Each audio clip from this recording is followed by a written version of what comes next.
So in my last video, I predicted Stem Kit, Leaf Kit, and Dust Kit as potential protagonists for the next arc. Just forget I said that. None of them are POVs. I also thought Brightheart would be a major character. Also, forget I said that. It was Tawny Pelt. Turns out, coming up with theories with zero information doesn't work. So how about instead, I come up with theories while having information. How does that sound? Because Warrior Cats just revealed the details for the blurb of Changing Skies Book 1, The Elder's Quest, which is the 9th arc of Warrior Cats. I'm just going to start by reading the whole thing, because that's why we're here. The launch of a brand new arc in Aaron Hunter's #1 best-selling Warrior series find the clans navigating an ominous prophecy that foreshadows the destruction of the Moonpool and the end of the Cats' connection to StarClan.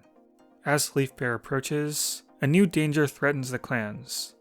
Two-leg construction has encroached on clan territory, poisoning the stream and making prey especially scarce for SkyClan.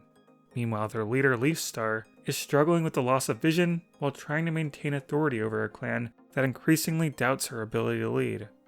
In ShadowClan, Tawny Pelt senses peril as the two-leg construction threatens the Moonpool, but she can't get any cat, especially her son Tigerstar, to listen. Frustrated with the younger cats who don't respect her, she decides to take matters into her own paws. In the midst of the chaos, Moonpaw, an apprentice struggling to understand the mysterious voice in her head, thinks that she might be having visions. But the voice becomes increasingly sinister, and Moonpaw wonders if it's a sign of darkness on the horizon. So, my first reaction is that this arc sounds like New Prophecy 2. Two Legs are once again pushing clan cats off their territory, and I think the destruction of the Moonpool is going to be used as that final shove that convinces all the clans they have to go somewhere else. I don't see the vision not coming true, and I don't see the cats getting a Moonpool replacement without moving territories.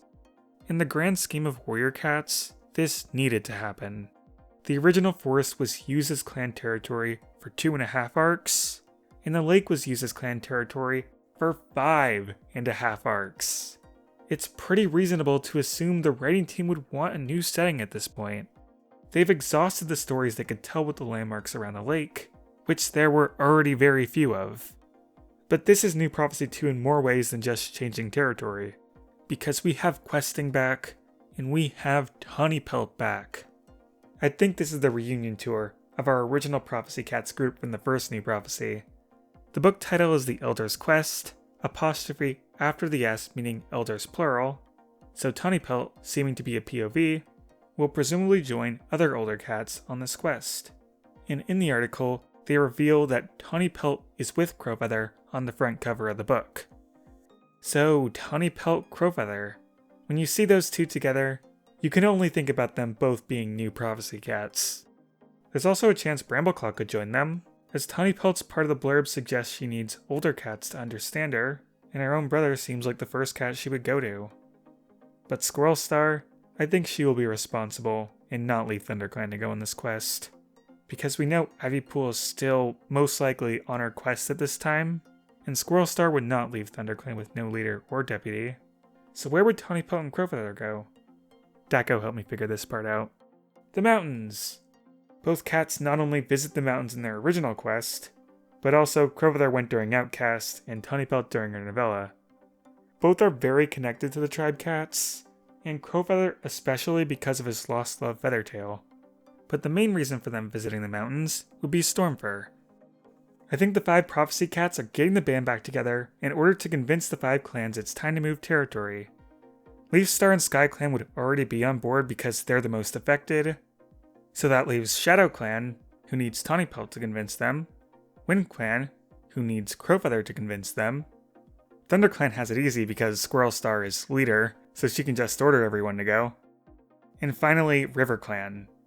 Stormfur is so important because they need a cat to convince RiverClan to go. Like the original New Prophecy, RiverClan will be the hardest to move. And where the future territory will be is most likely going to be connected to the Ivypool Super Edition. Warrior Cats has been teasing that Whistlepaw is going to be a big deal moving forward, maybe even a future POV, so it would only make sense that Whistlepaw is the one who discovers the replacement to the Moonpool. And of course, Whistlepaw is on this quest with Ivypool and others. Alright, Moving on to our next POV, Leaf Star. Not much to say about her. I'd love if she went to Jayfeather for guidance when she's losing sight, but the main theory is she's going to die in this arc. Changing skies sounds like a double meaning. The first meaning being that StarClan is moving to different skies as the clans switch territories, and the second meaning being that SkyClan will change, presumably from Leaf Star's leadership to Hawkstar's leadership. It would have been so perfect if Duskpaw could be a protagonist, because dusk is a time of day when the skies are changing, but no, we have Moonpaw instead. This POV cat is a brand new character, so we don't know which clan she is in yet, but the most common theory is ThunderClan, in that she will be the kit of Nightheart and Sunbeam. Because, night plus the sun makes moonlight, so it's like a combination of their names. It's very cute and fitting, but still I think Duskpaw was cooler. As for Moonpaw's section of the blurb, it is told she has visions she is unsure of, so assuming she's a medicine cat, which I am 80% sure she will be, she would be the 4th unsure and anxious medicine cat POV in a row, the 3rd medicine cat POV in a row to have her entire character arc revolve around whether or not her visions are legit, and the 2nd medicine cat POV to have a dark spirit trying to influence her. So basically, we've seen this one before. I'm very disappointed that Warrior Cats doesn't give us a hot-headed or cynical or morally gray medicine cat. Anything other than the cute little mistreated could do nothing wrong cats we've been getting on repeat ever since the new writing team took over. I'm going to predict the sinister voice is the spirit of Mapleshade, because darn it, if I keep predicting Mapleshade will come back every arc, I know I'll eventually be right. But yeah, it could also be Curlfeather or a dead Berryheart, I guess. Or some other spirit they introduce in the Ivypool Super Edition. So that concludes all my thoughts on the new book. That January 7th release date that I was so sure wasn't the actual release date is still on all the retail websites, so it's looking a lot more likely. This book might be rushed. I can't wait to read it. And I mean that literally. They're not allowing us to wait for this book. It's 2 months after the release of Star. 2 months! Alright, bye everyone.